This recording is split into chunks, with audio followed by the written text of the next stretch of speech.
Hello and welcome back to Up the Villa podcast. This is our tactical debrief for Aston Villa 2, Chelsea 2. If you are new to our channel, make sure you are subscribing.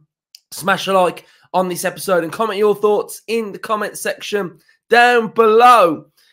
So let's get straight into it. What we normally do, we're going to have a look at individual player stats. We're going to have a look at passing networks. We're going to have a look at the heat maps. We're going to have a look at the individual battles all over the pitch. We're going to go to the images and see some of the key aspects from the game as well. We'll go to the tactical pad as well. So a real in-depth look at Villa 2, Chelsea 2.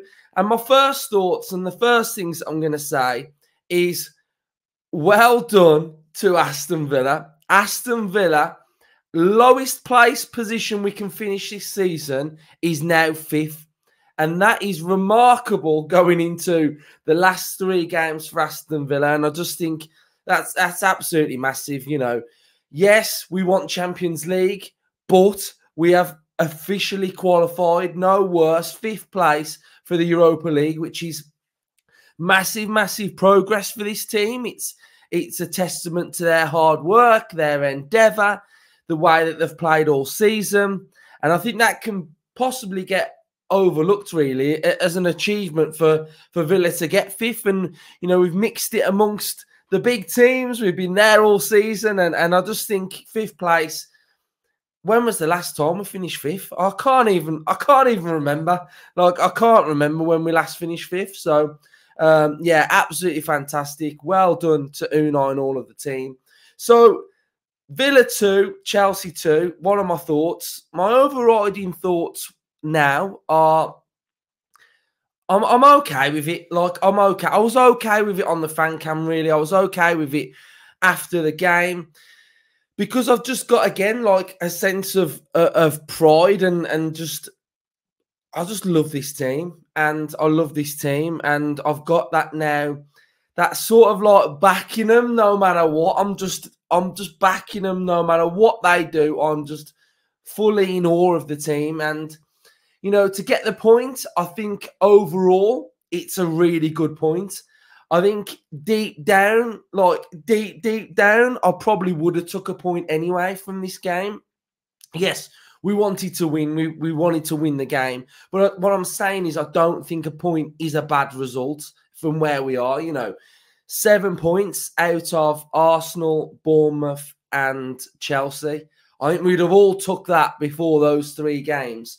So I think in that aspect, like, the point's not a bad result. And I've got to a point now where I'm just happy to see that points tally ticking over each week. I think if it ticks over each week and we go unbeaten now till the end of the season and there'll be another win in there somewhere, maybe 2 wins in there and a draw, then we get Champions League. I think that's where I'm at. I just want to see the points board just going tick, tick, tick, tick, tick, and then we're fine. So in that aspect, like, I'm happy. So shall we get on to the performance now? We were way off it. We were very, very bad, in my opinion. I think, and I think this comes down to Pochettino and his team and the way that they played and the way that they set up. They completely nullified Villa, and I think by doing that we had no outlet, which meant the ball just kept coming back and back and back, and they had more territorial advantage over us. We couldn't get out. And I just felt like when I was watching it that the first half, I thought, right, we got away with this here at 2-0. Let's go in, reassess, let's fine-tune, let's figure out what we need to do to sort of get to grips with the Chelsea system. And we didn't. And it just stayed the same. And the pressure just kept coming and coming and coming. And this season, I've not really got edgy there and thought, oh, you know, like, they're going to get another one here. They're going to get another one. Like, even against Brentford, I didn't really expect that to happen. But against Chelsea, once that first one came, I thought the next one's coming and the next one's coming. And it was just one of them where we just had no outlet. So I'll try and show you what I think went wrong. And then you guys in the comment section can let me know what you think went wrong. And we'll go from there. So first of all, then what we'll do is we'll go sofa score first. Sofa score first, and then we'll go from there. So, I mean, as you can see here, like that's our form in the last, is that 10 games there? However many games that there. You know, that's great form. That will get us top 4. If that green grey continues, then we'll get top 4. So if we go to the Chelsea game, then we can have a look at what happened then. So momentum bar is exactly how I thought I saw the game. Chelsea dominance in the blue, Villa are in the green. So we started the game well. We got the goal. You're thinking, okay. And then we just sort of retreated into our shape of the game and the shape of the momentum of the game. You know, even when we got the second, I think it was sort of against the run of play a little bit, wasn't it, really? Well, you can see it was against the run of play because look at how Chelsea were dominant in that area there. So, you know, Chelsea first half, brilliant. Second half, very, very good.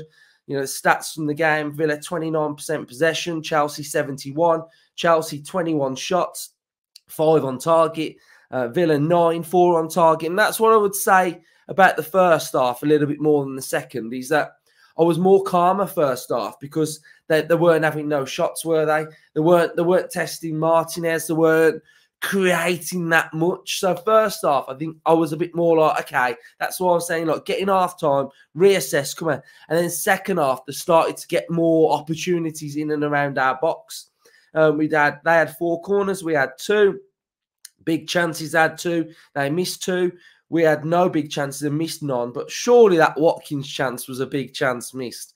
That was a big chance. Passing again, you know, 664 for Chelsea, 92% passing accuracy. Villa 268 with 77% passing accuracy. Long balls from Villa 40%. Long balls from Chelsea 63%. Crosses success from Villa 40% and 19% from Chelsea. Dribbles 36% and 61% for Chelsea. So the big thing for me was the two teams and the two teams in the way that they played and the way that their systems worked. So we quickly go to the tactical pad. Here on the tactical pad, you've got the average positions from both teams. So both teams, we've got the average positions on where we are. Now, average positions, if anybody that's new, is the average position of that player has been in majority of the game, well, all of the game that they've been on the pitch. Now, from a Villa point of view already, what we can see is that we've got one player that's occupying a position in the Chelsea half, and that was Ollie Watkins. Now, apart from Ollie Watkins, there's not one Villa player that has been on average inside the Chelsea half. Compare that to Chelsea, and we've got 2 players that are inside their own half, and every other Chelsea player has spent the majority of the game in the Villa half. So that's the first point that I would say. Second point is that Chelsea, because they didn't have gusto, and they didn't go with an out-and-out right back, they went with 3 centre-halves in this game. And what that enabled them to do was to actively play a 5 at the back. Now, because they were going with this 5 at the back, what it enabled them to do was have Badiashile, Silva and Chalobah centre-half playing at the right-back area. And then Cucurella was then going into central midfield. So a lot of time you'd see Cucurella in that position and Cucurella was dropping into midfield. But then what that allowed them to have was Mudryk out wide and Madueke out wide. And they then actively made up that sort of 5 at the back because you've got Cucurella going in here and you've got those 2 that were sort of technically screening and holding. But it was sort of like not a 5 at the back because that's not how they're actually playing. So I think their system was really, really good and really intriguing to see how it developed because they've got the control of Chalobah, Silva and Badiashile and then license for Cucurella to go in there, make up that midfield 3 with Gallagher, Caicedo and Cucurella. Palmer was then still allowed to move into these areas. You know, so it was like, it was intricate and it was really, really good on the way that they played. They've always got that width out wide. Villa were defending the width of the 18-yard box, allowing them to have this player out here. Madueke, I thought, had a really, really good game as well. But from a Villa point of view, we had no outlet. You know, our outlet was Ollie Watkins, and every time it went up to Ollie Watkins, he just got swamped. Like, you know, his hold-up play was sensational against Bournemouth, but against Chelsea, it just wasn't as good, was it? It wasn't as good. He wasn't able to hold it up and then bring more players into the game. So that was an area that Villa had problems, because when it did go long to Watkins, it wasn't sticking and it was coming straight back. So from a Villa point of view, that tactic just wasn't working. And we were going long quite a bit as well. So we were going long and it wasn't holding. Another aspect that I think was Villa's downfall slightly was Yuri Tielemans going off. Because with Tielemans going off, what we know is that with McGinn was up alongside Watkins, and the first half it was doing okay. And then we know that McGinn would then drop into that area anyway.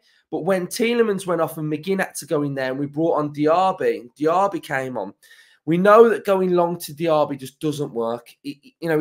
It's not Diaby's fault. Diaby can't hold the ball up, and Diaby really struggled to play in that role against Chelsea because nothing was sticking, and there was just no cohesion with the team. Now, if we go to the passing network, so here we've got the passing network from the game, and as you can see, I showed you a great passing network last week against Bournemouth, how it was so in depth, it was so intricate, it had so much width to it. And then you look at this one, and there's nothing. You know, what you want to see from a passing network is triangles galore. The more triangles you can see, like this, like that, like a triangle there, you want to see these triangles looking like that, because what that shows is the thicker line shows that pass has been on more times in the game. And then what you want to see is those little lines coming off every single player. Now, if I'm trying to look at this now and think what happened in this game, there was no network between Douglas Luiz and John McGinn. Now, if they've played in midfield for pretty much, when did Tielemans go off? Early, well, mid first half, and they haven't got no network together. And those two are playing in central midfield together. So that's already a problem. We've got Matty Cash hasn't got a network with anybody inside that area. That's a slight problem. The other big problem we've got is that Ollie Watkins has got no network with any player. So a network, I'm sure it's 5 passes. You have to have made 5 passes to have a line to a player. So Ollie Watkins is completely isolated. And if you're looking at our front 4, the creative players, you know, we were so complimentary of it against Bournemouth. So you're saying Rodgers, we've got Watkins is in there, we've got McGinn or Diaby would be in there. So I'm guessing this is Diaby here. Diaby and Bailey, there's no network. Like, it's just not really been a great game from a Villa point of view. We've had no structure. We've had no foothold in the game. It's been scrappy. It's been bitty. And I think this is probably a testament to how Chelsea played, really. And this is the Chelsea network. So you can see how intricate that is. You know, that they were really good. They were really dominant. And, I've got to massively praise Chelsea. And I think what it is sometimes, which sometimes can probably get overlooked in football at times, is there's certain teams that you come up against that fundamentally the two styles don't go. And what I'm putting this down to is us and Chelsea's style together, we don't suit. And Chelsea seem to, you go over the course of the games this season, Chelsea played well at home and we won. They played well at home in the Cup. They played well at Villa Park and they've played well again. So we know that Chelsea are this really inconsistent team that are flattering to deceive at times. But 4 times they've played quite good against Villa. Now, make of that what you will, but I'm putting it down to the way we play in this 4-4-2 isn't great when we're playing against this Pochettino system. So that's what I'm putting it down to. So I'm putting it down to that. So if we go back then to the heat maps, because I wanted to show it you in like a chronological order of showing you the average positions, then the passing networks, then the heat maps, and then we can start to understand of where we were compared to where they were. So the Villa will go Villa first. So Watkins hardly touched the ball. Bailey, not in those attacking areas, is he? He's not, getting in that 18-yard box. Rogers was okay. Luca Dean, I think, was probably our best player. I think Luca Dean was good against Madueke. I think Luca Dean had a real tough game up against Madueke, but I think Luca Dean played well. Tielemans, I thought, was doing okay. Cash, okay. We've got McGinn, we've got Louise, and then we've got Powell, and then we've got Konsa. So look at our heat map is literally, I click every player, and we're not even involved inside our own half. Now, if we go to Chelsea's, you're starting to have a look at Chelsea's. Where's Cucurella? I want to have a look at So Cucurella down that left-hand side. You've got there 3 centre-backs who are technically holding. And then you've got that creativity with Caicedo holding. You've got Conor Gallagher popping in and around, breaking through the lines. Cole Palmer doing the same. Madueke, look at that heat map compared to Bailey's. And then we've got Jackson up top as well. So, we're used to seeing Bailey's heat map look like that. And Bailey's is looking like that. So, yeah, difficult game for Villa. And I think this will probably show you where we're at and what actually, what went wrong as well. So we'll have a look at the duels, and we'll have a look at the passing networks then. So John McGinn's passing accuracy, 71%. He won 5 of his 10 duels, which is, it's okay, but from a central midfielder, you want that to be slightly higher. Matty Cash has won 3 of his 7, 90% passing accuracy. Luca Dean has won 6 of his 10, 87% passing accuracy. So I think that's backing up my thoughts. I think Luca Dean had a real good, solid game, made 4 tackles. We have got Duran 100% passing accuracy. Tielemans was at 86% passing accuracy, and he'd won 3 of his 4 duels when he was on the pitch. So, what I was saying about when Tielemans was on and we've took off and brought on Diaby, I don't think that change helped us at that moment in time, because I think that weakened us, because it meant McGinn had to go in the double pivot. Diaby had to come on. I don't think that change helped us one bit at all, but, what can we do? Rogers, 67% passing accuracy, 3 of 16 duels won, which is very, very low. Very, that's got to improve massively. Took his goal fantastically well. What a player. But that area, we need to see more in. Pau Torres, 1 of his 4 duels were won, 82% passing accuracy. Konsa, 4 of 5. Bailey, 3 of 10. Diaby, none of 3. Irabunan, 1 of 4. Irabunan, 100% passing accuracy. Irabunan, when he came on, I thought added a bit of calmness for a bit. So I think Irabunan, when he came on, was decent. Diego Carlos, 1 of 4 and 67%. And Douglas Luiz, 2 of 6 and 81% accuracy. So, yeah, I mean, Luiz, I didn't think Luiz had a great game either. I thought Luiz was off it slightly, frustrating. So I think, you've seen the stats there that we weren't winning our battles, we weren't winning our duels. But I do think the way the 2 teams were, I think praise would have to go to Chelsea, because I think their system worked really, really well. And I think when I was watching it, it did look like a system thing of how we had no out ball, and it just didn't work right, was it? I don't think it was that great of a game from us, and I think we'll just dust that one under the carpet and just say we played poor, we got the point, move on. I've said it this season numerous times, like play crap and win, play crap and draw. I've not used that one before, but play crap and draw. Then you got to do what you got to do, ain't you? You got to just dig in, get the points, and when you're at the business end of the season, it's just all about points. Just get the points. Like, yeah, we would have loved to have gone 9 points clear of Spurs with them having to play 3 games. But football doesn't work like that. It doesn't work like what you want and what you get. You have to earn it. And it's 7 points. So if they lose against Arsenal, then that's another game dusted off. They got Chelsea midweek away. You know, Chelsea play anything like that, then Spurs might not get nothing. So, you know, we're in a great place still. We're in a very good place still. Right. So we'll go to the images then and we'll have a look at, you know, some of the key things from the game. So here we have Pau Torres with a beautiful pass to Luca Dean. Plays it through that area there. Absolutely lovely. He plays this great crossing. Luca Dean's crossing was good in this game as well. Cucurella own goal. But this was the only time that we really had our shape and we were really having that territorial advantage, really. And then we've got next goal. We've got the Morgan Rogers ice-cold finish. What a player he's going to be.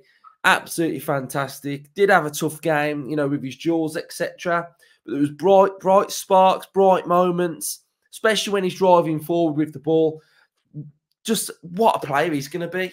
Like, what a player. His finishing is unbelievable. This is a naughty finish. It's a real good finish. And he's just got that little breezy celebration. He's a little breezy. I like it. I like the celebration. I like it when a player has a trademarked celebration. And I think Cole Palmer's nicked Rodgers' celebration. So I do think Rodgers was doing it before Cole Palmer. So that little breezy, I want to see it more and more because Rodgers, fair play to him, stuck that one away brilliantly. Next up then, we've got Dougie Luiz dwelling on the ball. Frustrating, dwelling. You know, look at this. Reverse it. Let's have a little reverser here. Can we not just outside of the foot here? Luca Dean wants it. And we're dawdling on the ball. And then we lose it and then they score with Madueke. I mean, this one, again, great finish. But again, no one's pressuring him. No one's come out to him. One of these three could have come out. Probably Luca Dean, maybe, because we've got this one here. But, you know, someone needs to go out to him and not allow him to shoot. And he shoots and, you know, he scores. And then this, I mean, I've got to be honest, after the game on the fan cam, I'd got no idea what had happened. Like, no idea whatsoever what had happened. I didn't know what foul it was. Was it a foul? Wasn't it a foul? Watching it back and knowing that this referee can see this, right? The referee can blatantly see the push in the back and allows this with nothing going on, right, to carry on, and VAR step in and send him to the monitor. Fair play to VAR. Fair play to VAR.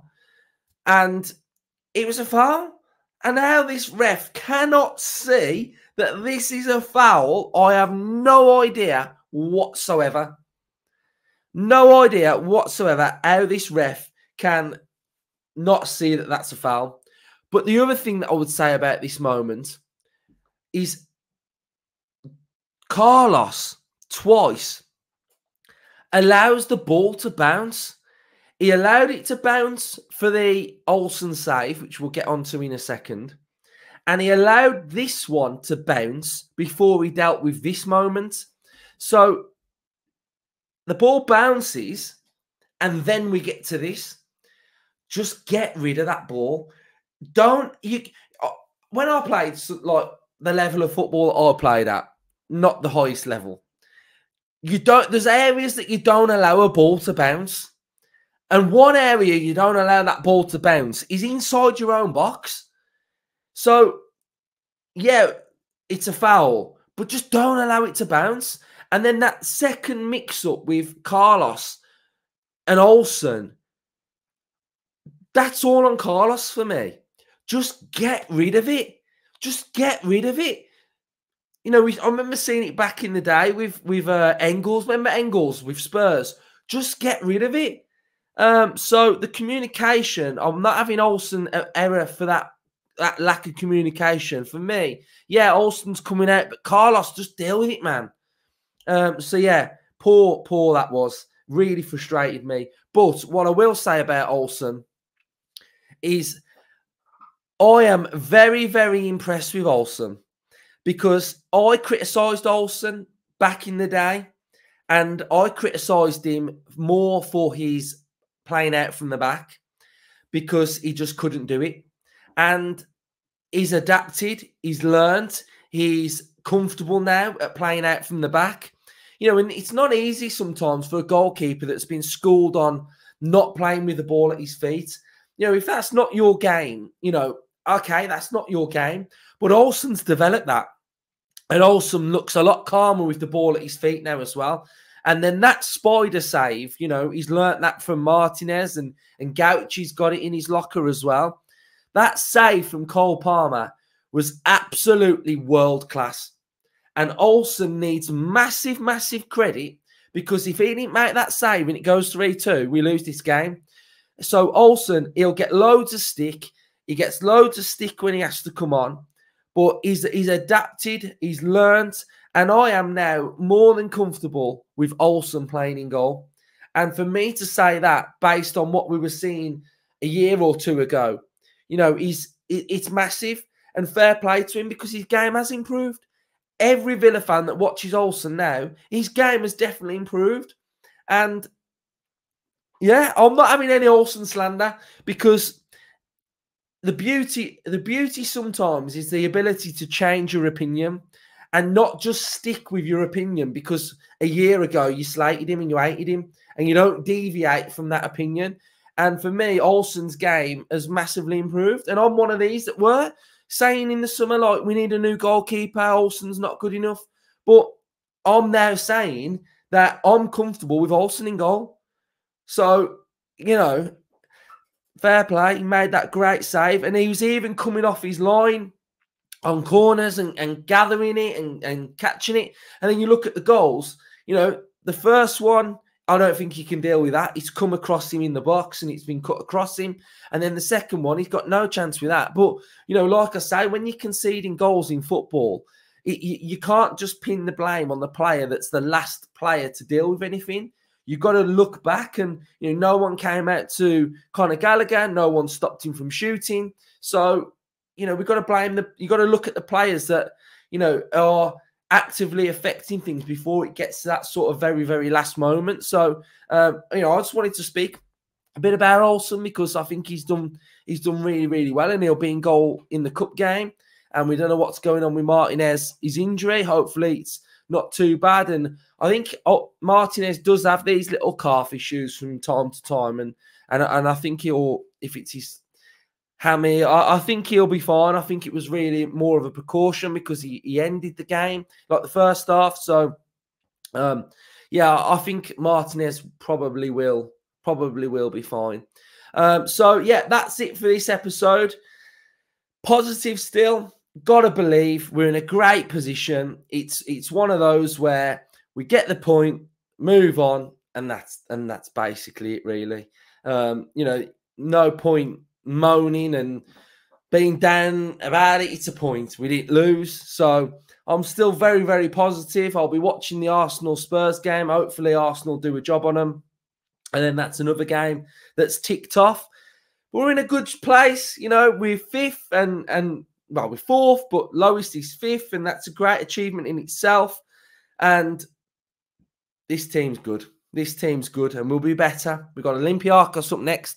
So the reason why the debrief is out today is because we're starting all of our Olympiacos content tomorrow. So you'll have Olympiacos content tomorrow as well. We've got a week of it until the game. And yeah, just cheers for all the support. You know, you've been great on social media the last couple of weeks. You've absolutely smashed it. So cheers, everybody. Comment your thoughts. If you are new and you've got to this point, subscribe to the channel. And up the Villa.